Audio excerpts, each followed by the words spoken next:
अस्सलाम वालेकुम। मेरी वॉइस क्लियर है सबको? अच्छा, आज हमने 61 एमसीक्यू से स्टार्ट करना था। इंशाल्लाह कल हमारी हीमाटोलॉजी कंप्लीट हो जाएगी। तो नेक्स्ट डे पे हम बैच 2 तो कंप्लीट हो जाएगा, बैच 3 को मैं बताऊंगी फिर हमने क्या करना है। अच्छा, मुझे थोड़ा सा मैं पूछ लेती हूँ, ए प्लास्टिक एनीमिया का हमने most common cause of death क्या पढ़ा था? हाँ जी, कौन बताएगा? Infection. Infection. Infection. Infections. Anaemia का ट्रीटमेंट क्या था?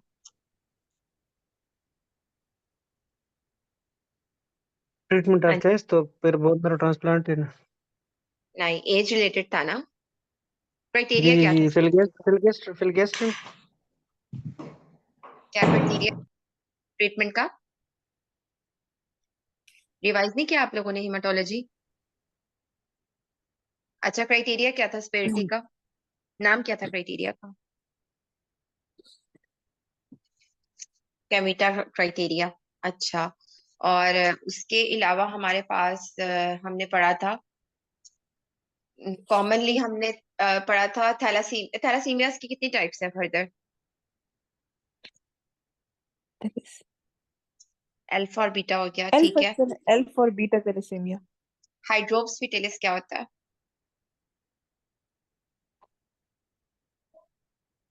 हाँ जी, हाइड्रोप्स फिटिलिस क्या होता है? सिकल सेल एनीमिया के क्राइसिस क्या क्या थे?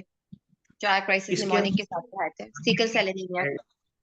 अगर सारी चेन्स जो हैं बीटा चेन्स नहीं है तो फिर उसके अंदर जो है वो हाइड्रोप्स फिटालिस होता है, फेल टू स्प्रे होता है पेशेंट। ठीक है, मैं सिकल सेल की क्राइसिस भी पूछ रही हूँ। हैट्स का निमोनिक था, मदीहा ने बताया, ठीक है। हिमोलिटिक हो गया, ए से हेड्स। प्लास्टिक हो गया, टी से थ्रोम्बोटिक और स्क्वेस्ट्रेशन क्राइसिस हो गया, ठीक है। स्क्वेस्ट्रेशन क्राइसिस का ट्रीटमेंट क्या था? थ्रोम्बोटिक क्राइसिस का ट्रीटमेंट क्या था? वेजो ऑक्लूसिव और पेनफुल क्राइसिस के साथ पेशेंट आता है तो क्या प्रेसिपिटेटिंग फैक्टर होते हैं? 3। Infection, dehydration, deoxygenation. Very good, और इन्फेक्शन, ठीक है। ठीक है। अच्छा, और हमने पढ़ा था सिकल मेंट से फॉर्मूला क्या था? क्या कौन सा फॉर्मूला करते हैं आरबीसी का सारा? फॉर्मूला फॉर आयरन डेफिशिएंसी और थैलेसीमिया। थैलेसीमिया को डिफरेंशिएट करने का। हाँ जी, क्या था क्राइटेरिया, क्या फॉर्मूला था उसका? MCU less divided then by 30, RBC. More than 30। More than 13 ठीक हो गया। रिवाइज करने की जरूरत है, इतने आप लोग मुझे लगता है कंसंट्रेशन से रिवाइज नहीं कर रहे अभी से हीमाटोलॉजी को। मदीहा ने मेरा ख्याल रिवाइज किया। 61 एमसीक्यू हमारा है, पेज नंबर 456। ये हमारे पास सेफ्रॉन का हीमाटोलॉजी का scenario. 24 years old man presented with dyspnea, fatigue, headache for 3 days. Labs showed WBCs for, उसके हैं 1,43,000 with 70% blast cells। आपको पता चल गया है कि क्या इस टाइम होगा, इससे माइलोजीनस टाइप पिक्चर है, ब्लास्ट सेल्स आ रहे हैं और एम एक्यूट लिकीमिया इस टाइम मोर देन 20% हो गए हैं। हीमोग्लोबिन 7.7 है, प्लेटलेट्स काउंट 35,000, रेटिनिन 2.1। अच्छा, उसकी पोटाशियम भी क्रेटिनिन भी रेंज हो गई, पोटाशियम रेज्ड है, कैल्शियम कम है, फॉस्फेट आपके पास जो है ना वो बढ़ा हुआ है, यूरिक एसिड बढ़ा हुआ है।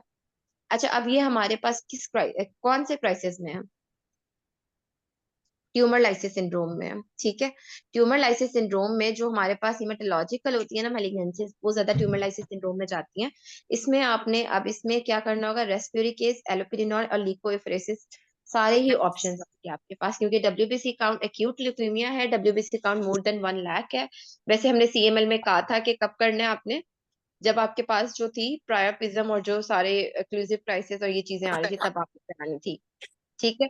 लेकिन इस केस में अब यहाँ पे एएमएल के केस में एक्यूट क्राइसिस में जा रहा है पेशेंट, तो यहाँ पे हमारे पास ट्यूमर लाइसिस में भी जा रहा है, तो मजीद ब्रेकेज करेंगे तो मजीद काम खराब होगा, तो हमें लीकोएफरेसिस भी करानी होगी।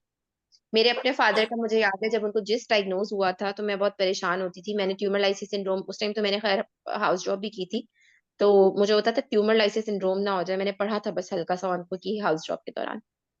तो मैंने उनके क्वेश्चंस लिख के रखे हुए थे कि ट्यूमर लाइसिस सिंड्रोम में आपके पास क्या क्या चीजें होती हैं, तो फिर उनके ऑन्कोलॉजिस्ट जो उनके ऑन्कोलॉजिकल सर्जन थे, काइंडली बाकी म्यूट कर दीजिए जरूर। वो पास कर जाएंगे। अच्छा, तो उन्होंने बताया था कि जो हमारे पास हीमाटोलॉजिकल मैलिग्नेंसीज होती हैं वो ज्यादा ट्यूमर लाइसिस में जाती हैं। 62 MCQ हमारे पास है। आप पेशेंट विद लिम्फेडिनोपैथी, स्प्लेनोमेगाली, सीबीसी पे, पेरिफेरल फिल्म पे, उसकी हीमोग्लोबिन कम है, डब्ल्यूबीसीज कम है उसके, और साथ में उसके प्लेटलेट्स भी कम है। डब्ल्यूबीसीज 25,000 में पड़े हुए हैं।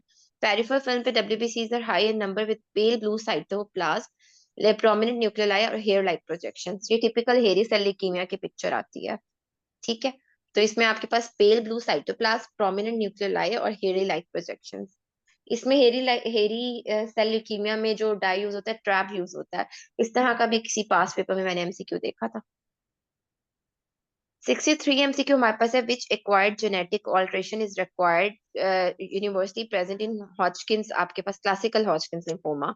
अच्छा, एक टाइप आती है आपके पास ना क्लासिकल और अनक्लासिकल। लोग समझते हैं जो क्लासिकल है वो हॉजकिंस है, जो अनक्लासिकल है वो नॉन हॉजकिंस है। ऐसा नहीं है, इसके भी एमसीक्यू आते हैं दो डिफरेंट तरीके से। जो क्लासिकल, जो हॉजकिंस है उसकी फर्दर टाइप्स हैं क्लासिकल और नॉन क्लासिकल, ठीक है। नॉन क्लासिकल हमारे पास नॉन हॉजकिंस नहीं है, क्लास हॉजकिंस की ही दो टाइप है, क्लासिकल और अनक्लासिकल।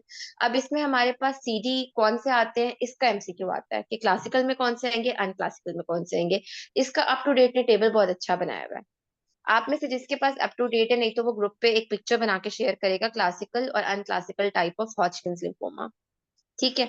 अब क्लासिकल में हमारे पास वो CD4 के हिसाब से, सीडी क्लस्टर डेजिग्नेटेड प्रोटीन्स के हिसाब से उन्होंने पूछा हुआ है। इसमें हमारे पास 9p24.1 एम्पलीफिकेशन है। बाकी इसमें हमारे पास ना आ जाता है कि किस में कौन कौन सी ट्रांसलोकेशन होती हैं। 9 to 22 हमारे पास फिलाडेल्फिया है, ये किस में होती है, CML में होती है। 15 to 17 AML में होती है। और जो MYC प्रोटीन म्यूटेशन है, 8 to 14 ट्रांसलोकेशन, ये बर्किट्स लिम्फोमा में होती है। और जो 11 to 14 है, BCL1 होती है, ये मेंटल लिम्फोमा में होती है, ठीक है। अगर आपको भी मेरी वॉइस सुनने में प्रॉब्लम हुई हो तो आप इसको अल मगरिबी से भी देख सकते हैं। अल मगरिबी ने इसका एक इकट्ठे करके 4 5 6 सारी चीजें ट्रांसलोकेशन की लिखी हुई है हिमाटोलॉजी के चैप्टर में। अच्छा, 64 MCQ हमारे पास है। 55 years old gentleman diagnosed with a low risk myelodysplasia for the previous 5 years, is on transfusion program throughout and has received over 40 documented red cell concentrate transfusions. अब देखो, इतनी मल्टीपल ट्रांसफ्यूजन उसको हो चुकी है, एचपी उसकी 80 to 90 है और पेशेंट इज एसिम्प्टोमेटिक, लेकिन फेरिटिन बढ़ गया है। तो इसको कौन सा हीमोक्रोमेटोसिस डेवलप हुआ है? हाँ जी, secondary haemoglobin. Secondary, very good. Primary की एज क्या होती है? प्राइमरी हीमोक्रोमेटोसिस की एज कौन सी होती है? 40 40 प्लस में होता है, ठीक है। तो ये हमारे पास अब ये जो स्नेरियो है, ये हमारे पास जो है ये सेकेंडरी हीमोक्रोमेटोसिस का है। तो इसमें आपने आयरन चिलेशन करनी होगी, क्योंकि आपके पास जो है यहाँ पे वेनी सेक्शन हम क्यों नहीं करा सकते, क्योंकि एचबी क्या है, कम है, ठीक है। और पेशेंट वैसे ही माइलोडिस्प्लेजिया का है, तो यहाँ पे आप इसे आयरन चिलेशन करोगे विद डेफासिरोक्स, ठीक है। ये प्रेफरेबल है। डेफासिरोक्स और डेफ्रिप्रोन ये प्रेफरेबल होती हैं। 65 MCQ हमारे पास है। A 65 years old patient has low back pain not getting better with treatment with steroids. NSAIDs, sorry. MRI of the spine shows a T2 enhancing lesion in the lumbar vertebrae. Bone scan is done, which came out to be negative for METs. Which laboratory test would most likely to be positive in this patient? अच्छा, अब आपको पता है कि आपके पास जो enhancing lesion होती हैं वो कौन सी होती हैं, ऑस्टियोब्लास्टिक या ऑस्टियोलिटिक? ये हमें जो एग्जाम में टोक्स में आया था ना सिनेरियो, उसमें बोन स्कैन भी रखा हुआ था उन्होंने, ठीक है। अब मेट्स तो नेगेटिव आता है, ठीक है। वैसे तो हमारे पास जो है मल्टीपल माइलोमा में लीटिक लेयर्स नजर आती हैं, जो कि स्कल पे एक नजर आ रही होती हैं, ठीक है। यहाँ पे मेट्स नहीं है, ये टिपिकल हमारे पास जो है मल्टीपल माइलोमा का सिनेरियो है। और इसमें हमारे पास एज भी उसको सपोर्ट कर रही है, तो सीरम प्रोटीन इलेक्ट्रोफोरेसिस कराते हैं। जब मैं MRCP2 की तैयारी कर रही थी तो इन्होंने कंफ्यूज करने के लिए लोग पूछते थे कि क्या करना है, सीरम को करना है, यूरिन को।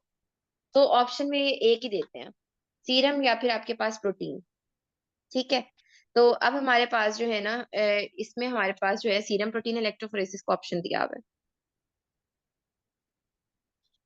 लीटिक हमारे पास ल्यूसेंट होती हैं, हमारे पास ल्यूसेंट लक्स का निमोनिक हमने किया था उसके साथ जेंथिनॉल यूरेट के साथ, और वो नजर नहीं आते। ठीक है, वो ब्लैक होती है, ल्यूसेंट ब्लैक होती है। हाँ जी, लीटिक लेयंस आपके पास ब्लैक होती हैं और वो व्हाइटिश हो जाती हैं ब्लास्टिक लेयंस। 66 MCQ हमारे पास है, which one of the following parameters is used for the staging of multi is not used for the staging of multiple myeloma। ठीक है, बाकी जो सारे दिए हुए albumin, beta two microglobulin, serum, ये ट्यूमर साइटोजेनेटिक्स, ये यूज होती है, कैल्शियम नहीं यूज होता स्टेजिंग के लिए। अच्छा, अब हमारे पास जो AML है, ALL है, CML है, CLL है, हॉजकिंस, नॉन हॉजकिंस, इसका टेबल मैं आपको एक इकट्ठे ट्रीटमेंट का शेयर करूंगी। CMDT में आप सर्च भी करोगे ना, तो CMDT ने ना ऑन्कोलॉजी में एक टेबल बनाया हुआ है सारी मेलिग्नेंसीज का, तो उसमें आपको इकट्ठे ट्रीटमेंट मिल जाते हैं सारों के, कि जैसे आपके पास ABBD ट्रीटमेंट है हॉजकिंस के लिए, तो फिर उसमें बियाकॉप कब देना है, वो टेबुलर फॉर्म में दिया हुआ है, वो आसान रह जाता है उधर से करने के लिए। अगर आप, मैं ना भी शेयर करूँ तो CMDT में देख भी सकते हो सर्च करके। ठीक है, और दूसरा इनके प्रोग्नोस्टिक फैक्टर्स, ये जरूर आने चाहिए। अनफॉर्चुनेटली मैं अपनी बुक नहीं ला सकी यहाँ पे अपने नोट्स, तो उसमें मैंने नोट्स में इकट्ठे करके लिखा हुआ था, तो आप लोग भी अपने जो है ना अलमगरिबी से अपने नोट्स बना लेना, इसके इकट्ठे करके आपने जो है ना प्रोग्नोस्टिक फैक्टर्स पुअर और जो है ना गुड प्रोग्नोस्टिक फैक्टर, AML का एक टेबल बनाओ, एक ALL का बनाओ, साथ साथ बना लो, तो क्योंकि वरना इनके ना मिक्स हो जाते हैं कि कौन सा गुड है कौन सा पुअर है, तो ये बहुत मिक्स होता है, बहुत ज्यादा मिक्स होता है। तो जो भी ये करेगा ना वो ग्रुप पे भी शेयर करेगा। अच्छा, 67 वरना इकट्ठे मिक्स हो जाते हैं कि किसका प्रोग्नोस्टिक कौन सा गुड था कौन सा बैड था, जब एक साथ एग्जाम आ जाएगा ना फिर आपको याद हो जाएगा। हाँ जी, एम पॉइंट ऑफ व्यू से एग्जाम में आते हैं एमसीक्यूज। हाँ जी आते हैं, प्रोग्नोस्टिक फैक्टर्स आते हैं। पिछले लास्ट 2 एग्जाम्स में दोनों दफा IgA का रिपीट हुआ है, और हिमाटोलॉजी के भी आ जाते हैं, पास पेपर्स में है कुछ, तो लेकिन ये भूलते बहुत है, हिमाटोलॉजी के मिक्स हो जाते हैं। 67 MCQ हमारे पास है, मेरा ख्याल है इधर जो है ना वो आगे पीछे, अच्छा ये रहा क्या, 67 इधर 65 है स्लाइड्स में। अच्छा, 67 MCQ है, which one of the following clinical signs is not defining characteristic of multiple myeloma that requires treatment। अच्छा, अब हेमेटूरिया वो साइन नहीं है कि जिसपे आप इस not usual sign of multiple myeloma एक डायग्नोसिस, हम कहते हैं क्रैब होता है इसमें।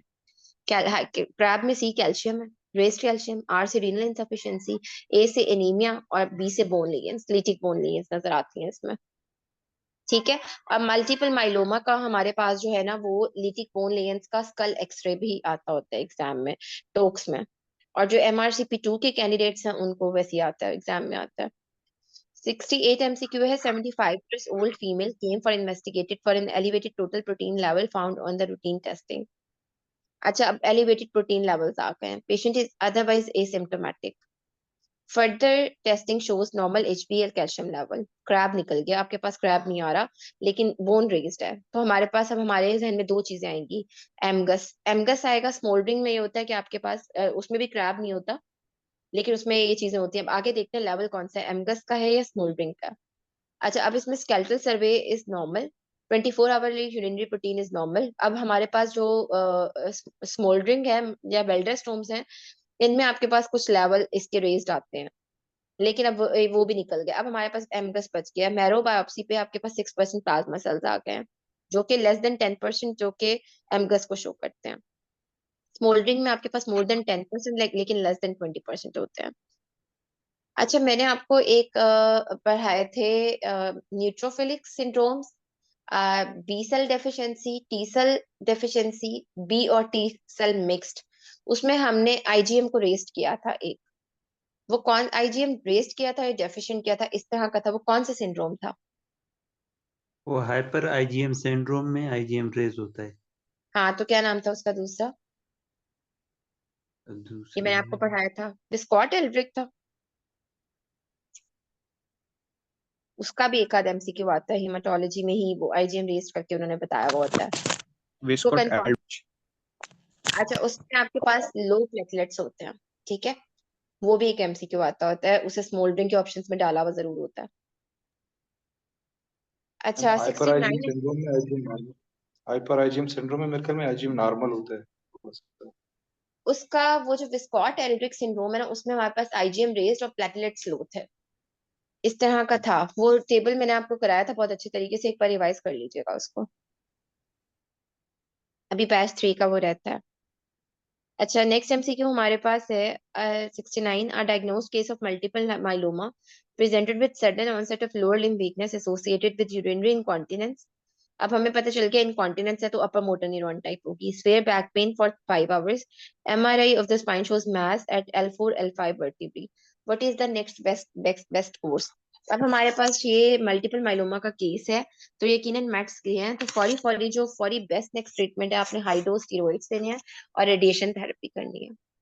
ठीक है, ये फौरी आपने इमीडिएट करना है। नेक्स्ट एमसीक्यू हमारे पास 70 है। Which one of the following test, which or combination of tests used for prognosis of multiple myeloma? अब देखो, एल्ब्यूमिन और बीटा 2 माइक्रोग्लोबुलिन आपके पास यूज होते हैं for the prognosis of multiple myeloma. अभी आप मुझसे पूछ रहे थे ना कि हिमाटोलॉजी के आते हैं प्रोग्नोसिस, तो इसमें आपके पास गुड प्रोग्नोस्टिक, पुअर प्रोग्नोस्टिक इकट्ठे करके आपने लिखना है। मैंने भी अपने ना सारे इकट्ठे करके लिखे थे और मैं बार बार रिवाइज करती थी, वरना मुझे भी मिक्स हो जाते थे। ठीक है, तो इसको आपने यही करना है कि सारों के लिखने हैं इकट्ठे, गुड भी बैड भी, तो इसका एग्जाम में आता है। सेफ्रॉन बेसिकली पास पेपर ही है, तो पास पेपर आप मतलब ये आया हुआ है तो कुछ भी आ सकता है। 71 एमसीक्यू हमारे पास है। A 34 years old female diagnosed case of ITP has steroid dependent disease. Which one of the following is the best option for her for achieving long term remission? अच्छा, अब ITP में आपके पास जो बेस्ट ऑप्शन पूछ रहे हैं, steroid dependent disease है। अब बेस्ट ऑप्शन आपके पास जो है वो सेकंड स्टेप पे आप स्प्लेनेक्टमी करा के देखते हो जब स्टीरॉइड डिपेंडेंसी आ जाती है। ठीक है, अब इंडिकेशंस ऑफ स्प्लेनेक्टमी भी पूछी जाती हैं। एक तो failure to response to steroids, inability to taper steroids, और रिकरेंट आईटीपी हो रहा है, तो इसमें आपने स्प्लेनेक्टमी करानी है। अच्छा, एक और चीज होती है, एक टेबल बना हुआ है डिविड CMDT में इसके ट्रीटमेंट का, आईटीपी के, वो बहुत अच्छा टेबल बना हुआ है। उसमें उन्होंने बताया हुआ है कि फर्स्ट लाइन आपने स्टेरॉइड्स देने हैं, स्टेरॉइड्स के इतने कोर्सेज फेल हो गए तो आपने 3 कोर्सेज जैसे फेल हो गए, स्प्लेनेक्टमी की तरफ जाना है। और सेकंड ऑप्शन में उन्होंने एल्ट्रोम्बोबैग और ये चीजें भी डाली हुई हैं। फिर उसके बाद उन्होंने और चीजें मतलब प्लेटलेट्स और स्टीरॉइड्स में उन्होंने प्रेडनिसोलोन भी दिया हुआ है, डेक्सामेथासोन भी दिया हुआ है। ठीक है, तो एक सेकंड मुझे दीजिएगा, सिर्फ एक सेकंड।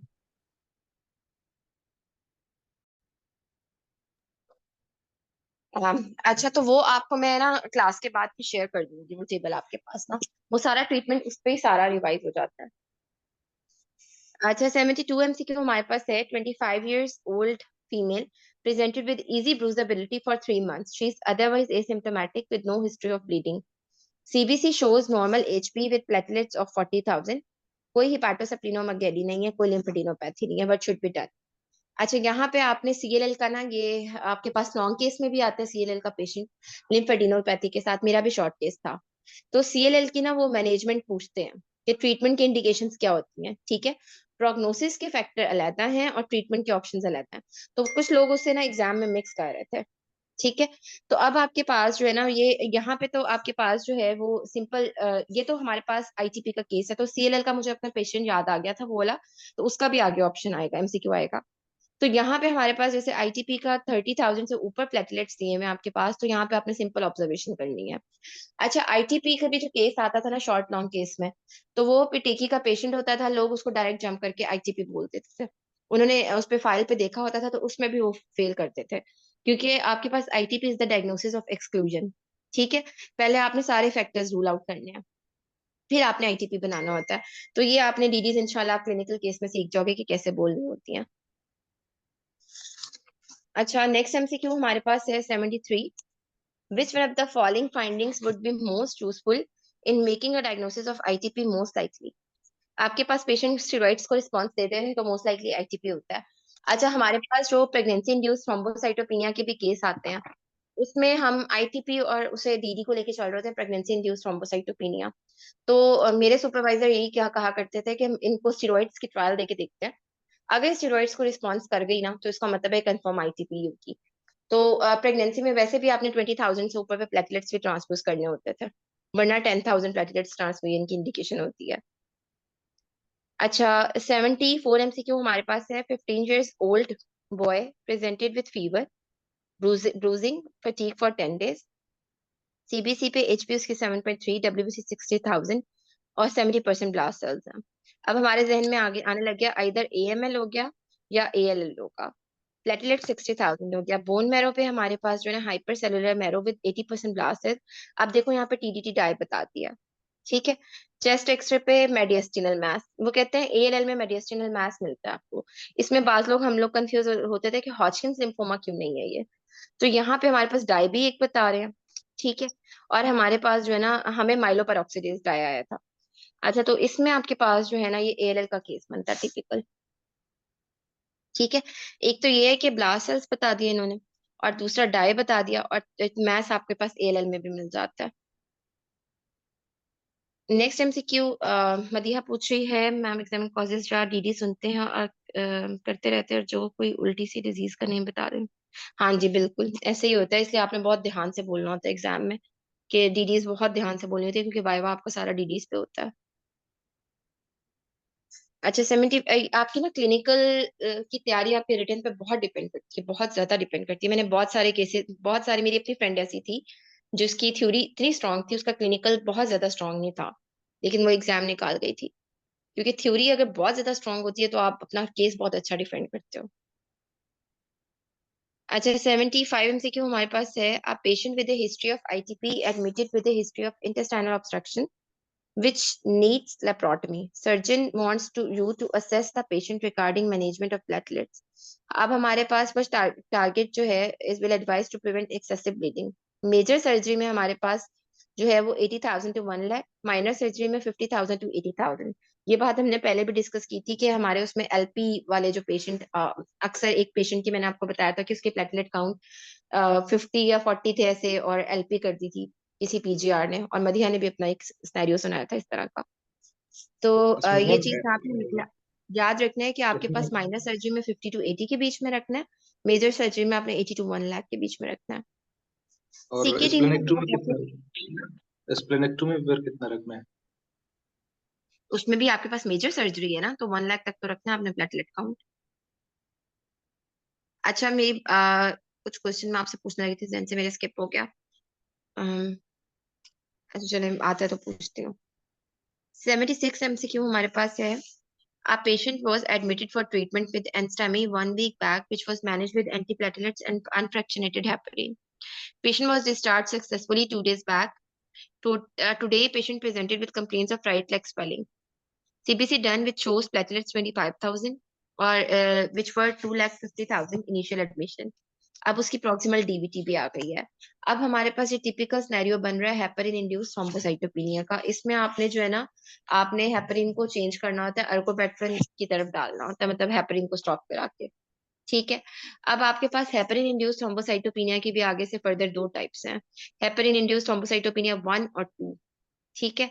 अब आपके पास क्या होता है कि आपके पास जो एक टाइप होती है, मेरा ख्याल है टू टू होती है जो ज्यादा डेंजरस होती है, जिसमें ये 2 ही होगा, जिसमें एंटीबॉडीज बन जाती हैं। ये आप अच्छा जो है ना संजय शर्मा में लिखा हुआ है, हेपरिन इंड्यूस्ड थ्रोम्बोसाइटोपेनिया की दोनों टाइप्स का डिफरेंस, तो वो संजय शर्मा से आप सर्च कर लीजिएगा इसको, ठीक है। तो इसमें आपके पास जो है ना आपने फौरी डिसकंटिन्यू करानी होती है हेपरिन। आपके पास कौन सी वाली टाइप हेपरिन ज्यादा कराती है heparin induced thrombocytopenia, low molecular या अनफ्रैक्शनेटेड? हाँ जी कौन बताए? अनफ्रैक्शनेटेड ज्यादा कराती है, अनफ्रैक्शनेटेड। अनफ्रैक्शनेटेड कराती है बिल्कुल, ठीक है। और लो मॉलिक्यूलर वेट हेपरिन से नहीं होता इतना ज्यादा। तो संजय शर्मा में इसकी दोनों टाइप्स का ना बहुत अच्छा बनाया हुआ सिनेरियो। 77 एमसीक्यू हमारे पास है, which monoclonal antibody is most commonly present in multiple myeloma. आपके पास जो है ना आईजीजी, आपके पास आपको पता है मल्टीपल माइलोमा में आईजीजी आपके पास आती है, और जो वेल्डरस्टोम्स है उसमें कौन सी होती है? IgM। आईजीएम आईजी होती आईजीएम है। हम आईजीएम बिल्कुल हमने गेस्ट्रो में एक निमोनिक बनाया था, गेस्ट्रो में हमारे पास जो है आईजीएम किस में होती है, आईजीजी किस में होती है, आईजीए किस में होती है? हाँ जी कौन बताएगा? प्राइमरी बिलियरी सिरोसिस में आईजीएम हमारे पास होती है। और बाकी? और ऑटो इम्यून में आईजीजी होती है। और अल्कोहलिक में? IgA। आईजीए ठीक है, IgA। गुड। अच्छा, 78 एमसीक्यू हमारे पास है। Which the following electrolyte combination which suggest tumour lysis syndrome. आपने याद रखना है, इसमें हर चीज हाई होती है, सिर्फ कैल्शियम लो हो जाता है। Uric acid high, potassium high, phosphate high, calcium low मिलेगा आपको। ठीक है, जरूरी नहीं है कि आपके पास यूरिक एसिड आपके पास जो है ना वो रेस्ड ही हो। अगर वो इनिशियल उसकी वैल्यू दी हुई है, उससे 25% इंक्रीज करके बताया हुआ है, तो फिर आपके पास क्या होगा, ये ट्यूमर लाइसिस सिंड्रोम ही है। ठीक है, 25% बेस लाइन से इंक्रीज कर जाना। मदिया, ये हमने जो है ना ऑटोइम्यून एंटीबॉडीज पढ़ी थी कि पीबीसी में आपके पास आईजीएम, और हमारे पास आईजीजी ऑटोइम्यून हेपेटाइटिस में, और आईजीए हमारे पास अल्कोहलिक में। 79 एमसीक्यू हमारे पास है। A 62 years old man presented with is referred to you from all ophthalmologist with a history of headache and blurring of vision. अब उसकी डायलेटेड टॉर्चस वेन्स हैं। एग्जामिनेशन पे उसका जो है वो pallor with lymph axillary lymphadenopathy और hepatosplenomegaly. अब हमारे जहन में आना शुरू हो गया कि टॉर्चस वेन्स के साथ हमारे पास लिम्फेडिनोपैथी और हिपाटोसेप्टिनोमेगाली आ रही है। ठीक है, अगर हमारे पास जो जो हमारे पास माइलोप्रोलिफरेटिव डिसऑर्डर में हमारे पास आ जाता है पॉलीसाइथीमिया, उसमें हमें लिम्फेडिनोपैथी नहीं मिलती, तो वो तो निकल गया ऑप्शन। ठीक है, तो अब हमारे पास वेल्डरस्टोम्स हमारे पास बचता है। लैब से उसके आगे वो मजीद एक्सप्लेन कर देंगे कि हीमोग्लोबिन विद हाई एलडीएच आगे low haemoglobin with high LDH, serum electrophoresis पे आईजीएम भी रेस्ट करके बता दिया। मैरो पे आपके पास 18% लिम्फो प्लाज्मोसिटिक सेल्स। अब आपके पास डायग्नोसिस वेल्डरस्टोम्स मैक्रोग्लोबिनीमिया बचा। एटीएमसी के हमारे पास है। 55 years old diabetic male with a high grade fever with cough and shortness of breath for 5 days. Labs पे उसकी HB 10.3, WBC is 20,000, platelets 25,000, PT उसका 25 seconds, APTT 60 seconds. There is no history of bleeding. What is the next step? अब patient का देखो PT APTT range है, high grade fever के साथ है, तो ये डीआईसी की पिक्चर होगी। कल मैंने आपको डिफरेंस बताया था, इसको आप इसमें तो आपने broad spectrum antibiotic for start करनी है, फीवर के साथ है। कल मैंने आपको बताया था कि टीटीपी और डीआईसी में क्या डिफरेंस था, जो हमने फॉर डीआईसी एग्जाम में में करना होता है।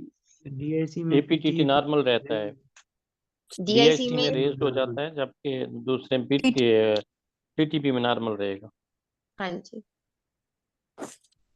81 एमसीक्यू हमारे पास है। Which of the following test is more specific for the diagnosis of DIC. Elevated D dimers आपको मिल जाएंगे। ठीक है, मेरा एक इंटरव्यू था पिछले दिनों, उन्होंने मुझसे सिनेरियो बना के पूछा कि आपके पास पेशेंट है, उसकी सर्जरी हुई है 2 days बैक ना, और उसके बाद पेशेंट फीवर में गई और all of the sudden shortness of breath हुई उसको। अब आपने अपने कैसे अप्रोच करना है उसको, तो वो फिर मुझे घुमाते घुमाते मतलब pulmonary embolism, D dimers raise और वो, तो उन्होंने मुझसे यही पूछा कि डी डाइमर्स और क्या डायग्नोसिस आपका, डी डाइमर्स रेज है सर, पोस्ट ऑपरेटिव भी वैसे रेज्ड होते हैं, और किस चीज में स्पेसिफिकली रेज्ड हो सकते हैं। तो हमारे पास डीआईसी में भी जो है ना वो रेज्ड होंगे हमारे पास।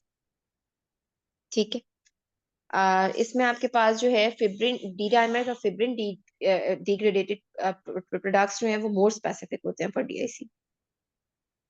ठीक है, और D dimer test is better than all and better than fibrin degradation products. 82 MCQ हमारे पास है। Which one the following test is used to check the severity of DIC. आपके पास स्पेयरिटी आपको पता चलेगी लो फिब्रिनोजन से। ठीक है, हमने कहा था ना कि फिब्रिनोजन अगर किससे कम होगा तो हमने क्रायोप्रेसिपिटेट देना होगा। कितने लेवल हमने कल पढ़े थे? 100 से हाँ जी, वेरी गुड। और प्लेटलेट्स हमने कितने पढ़े थे डीआईसी में के देने हैं आपने? 50,000। Very good. और हमने आयना एफएफपीस के लिए 1.5 से ज्यादा। ठीक है, नेक्स्ट एमसीक्यू हमारे पास है 83। Which antibiotic is associated with the development of DIC in trauma patients. आपने ये रट्टा लगा देना, जो हमारे पास सेफोटिटेन है, एंटीबायोटिक जो है ये कराती होती है डीआईसी। 84 एमसीक्यू हमारे पास है। A 28 years old female who is 10 days postpartum after spontaneous vaginal delivery presented with worsening confusion over the last 3 days.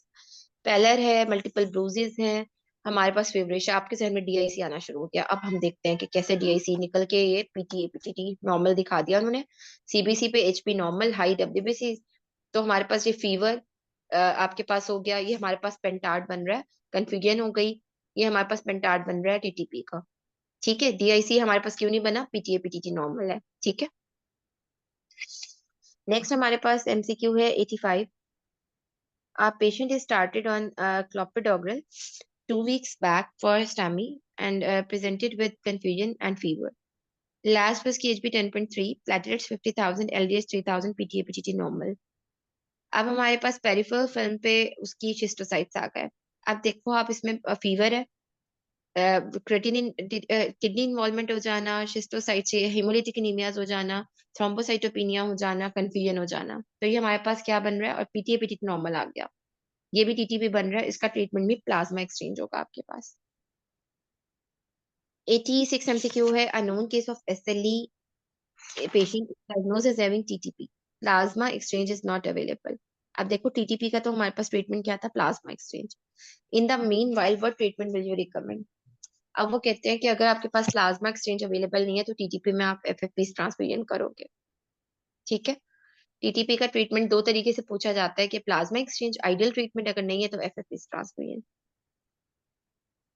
87 MCQ है, the patient of TTP is started once daily therapeutic plasma exchange. How will you monitor the response to treatment? याद रखना आपको दो चीजों से TTP का response पता चलता है, प्लेटलेट्स बढ़ना शुरू हो जाते हैं, एलडीएच नॉर्मलाइज होना शुरू हो जाता है।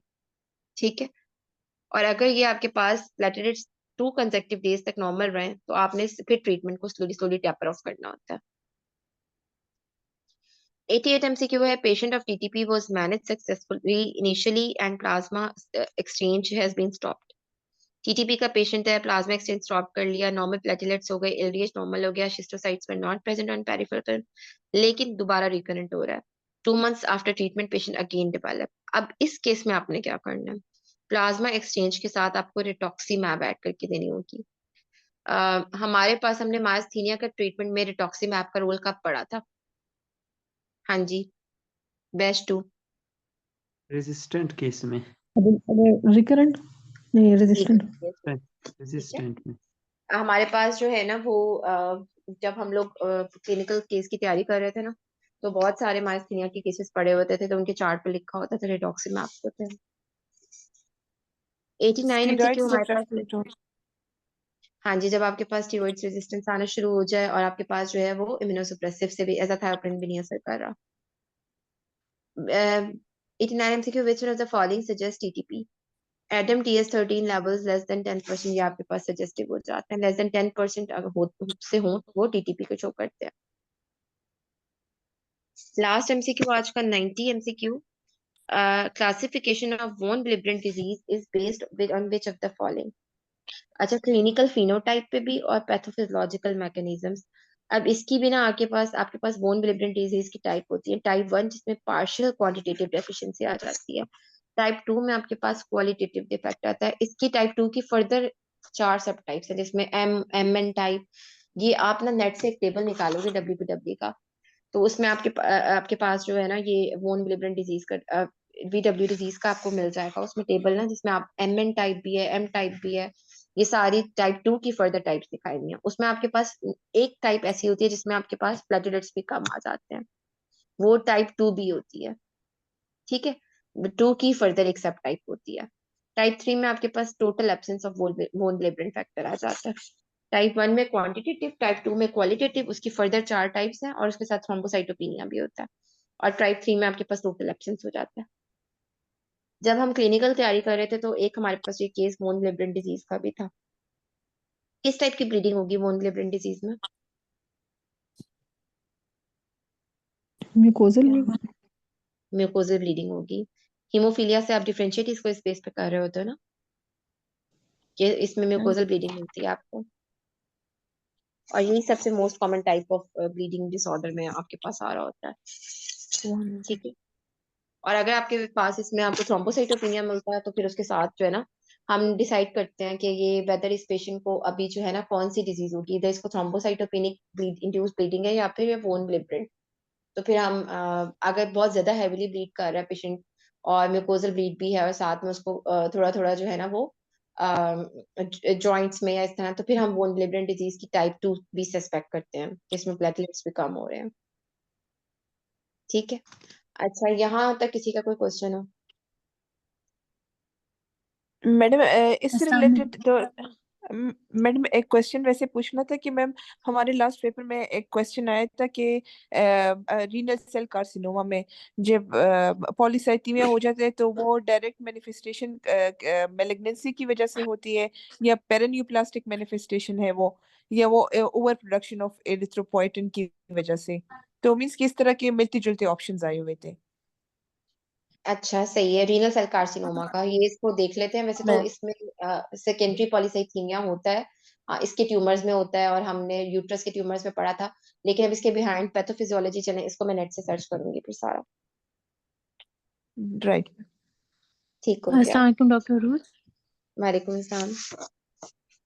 मैम मैं ये कह रही थी जैसे अभी टाइम 2.5 मतलब 2.5 महीने हमारे पास बचे हैं, तो अभी हमें क्या करना चाहिए? सैफ्रॉन भी ऑलमोस्ट हमारी कंप्लीट हो गई, अब हमें अपने बिहाफ पे क्या करना चाहिए? अच्छा देखो, सेफ्रॉन मैं तो आप लोगों को यही कहती कि आप विजडम भी स्टार्ट करो, लेकिन आप लोग खुद यही कहते कि सेफ्रॉन पे हमारी ग्रिप वैसे नहीं है जैसे होनी चाहिए। ठीक है, तो अभी आपके पास माशाल्लाह अच्छा जी टाइम है और आपकी तैयारी अब तकरीबन एक बार कंप्लीट हो गई है। तो अब आपको जो है ना सेफ्रॉन पे ग्रिप पक्की पकड़नी है, और पास मेडिसिन से आप अपने कॉन्सेप्ट बना चुके हो, मेरा ख्याल अपने नोट्स भी बना चुके हो। तो अब आपने जो है ना सेफ्रॉन को अब एक दिन में आप मतलब 2-3 दिन में एक चैप्टर खत्म करना है सेफ्रॉन का। इस तरह कर करके हम्म, पूरे महीने में आपने तकरीबन सेफ्रॉन अब रिवाइज कर लेनी है। दिसंबर में आके आपके पास जो है ना वो आपके पास सेफ्रॉन को आपने 2 दफा रिवाइज करना है और साथ में आपने विजडम भी उठा लेनी है। ठीक है, फिर आपने जो है ना लास्ट 15 डेज में आपने पास पेपर्स भी उठाने हैं साथ, लास्ट 2 ईयर्स के। तो अभी मैं आप इसको सेफ्रॉन को रिवाइज करो, पक्का दोबारा करो जो पास्ट चैप्टर आपको मेडिसिन। लग रहा है। जी पास मेडिसिन और अगर पास्ट आपको लग रहा है मेडिसिन कि में आपकी एक बार कॉन्सेप्ट ही बहुत था। अच्छी, अगर आपको लग रहा है कि आपके कॉन्सेप्ट बहुत अच्छे नहीं बने पास मेडिसिन से, तो फिर रिवाइज करो। अदरवाइज अगर आपके कॉन्सेप्ट बन गए हैं तो फिर आप जो है ना सैफरॉन को ही पक्का करो, क्योंकि सैफरॉन ने हर चीज दी भी है। जी अब आपने बार बार रिवाइज करना है बस। ओके मैम, ठीक है, थैंक यू। कोई और क्वेश्चन हो किसी का?